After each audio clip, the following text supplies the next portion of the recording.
Hello guys, welcome to my YouTube channel. Kasi YouTube channel na lang biar tu first time ya prangsi churupa jalo. Non la nangli tu hana pak lain pula te lagi atem jala ke pu hamren tamunat pula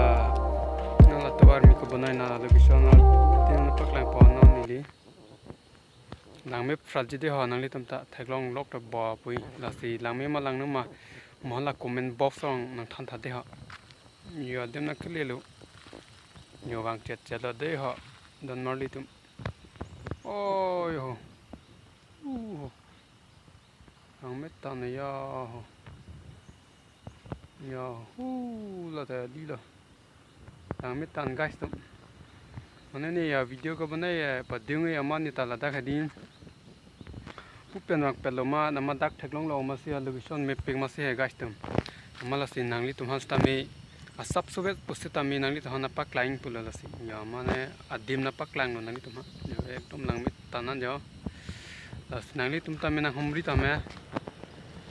adim lang tum du pote nangli tum ta me na humri no yo ekdom lang mit tanan guys tum asi la so nangir po tumhan stami share thade ha pena subscribe pi thade ha lang sen ma lang na dang oh pu gari bang ne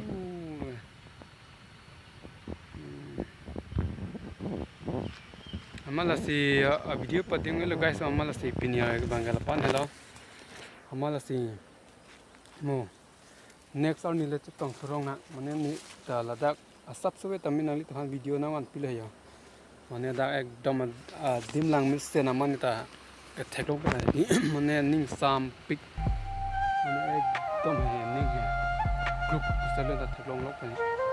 ma si na ni to ta mi lang mi ma lang no ma la si na ni to ta mi na pak lang ni yo si mo la comment box on than de lang mi lang no se ta ko ma la dai ko wang tang tum lang tang do lo po ta ko na than no ko na ni tu mi theklo ni pin lang ma lang vi pin lang ta ba nangli ta bang tha nang ju ta nang la ni dong ka pun bang pop la len chika ru thu chika roi put ta war na nangli tu adim bang ya location adim bang ya ni na than the de lang gan nam ma nangli tu mai ta bang o ma se nangli tu la ki ke wa pa thek long po malan chala de guys tum moni ka pek le chet tang khang do ni ko binai na lo ke ta ni la si ni ga chim hum yo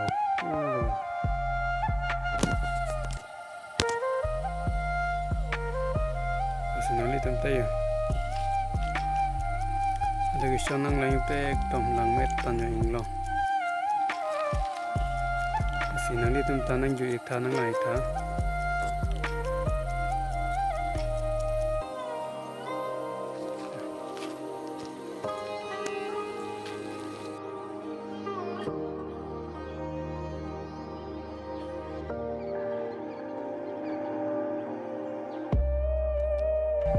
asi guys nani tum labang so video yung si lang misen lapen la sang long yung si lang misen pulote nani tum yung si lang hang pulote nani tum bai tha nang humri ik tha nani tum stame lapen ye guys atum la so video nangir po tum hang nang share pi tha de ha la pen se sera nang tum stami la dak